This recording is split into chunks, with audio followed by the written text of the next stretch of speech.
is, the very weapon which will end Juan's life is his own property. 7 does not return Juan's gun. The camera repositions itself to the location of the opening long shot.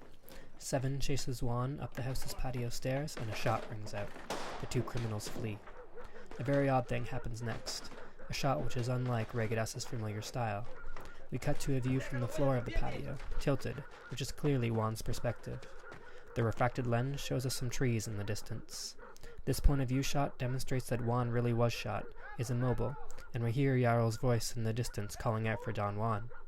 We have here a subtle critique of gun culture, and thus after Juan is shot and we leap ahead to a routine hunting party, Regadas suggests that the proliferation of gun violence is due in part to the willingness of so many individuals to purchase guns. He mentions to Robert Kohler that the dominant color of the film is red-orange, the color of blood. It's the color of Mexico for me, because Mexico is bleeding, Regadas says. More people died in Mexico in the last 6 years than in Afghanistan. Our land is bleeding. So, with this cut to a hunting party, we await the result of the gunshot in a state of suspense.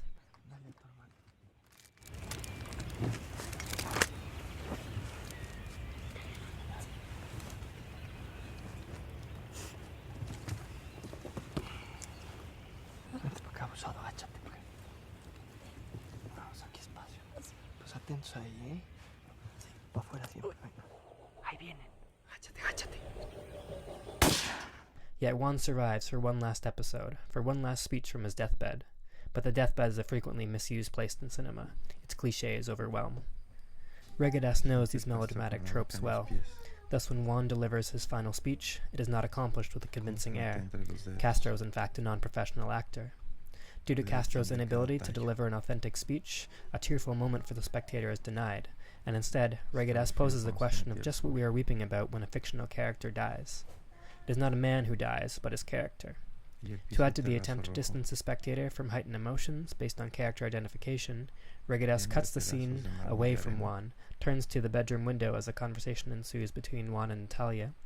Juan provocatively says he cannot remember who shot him. Shots of the dog follow next. Then we return to an unconvincingly weeping Castro.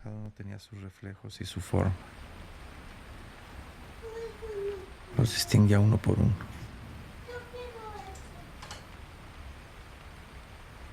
Hoy el cuarto donde dormíamos los primos.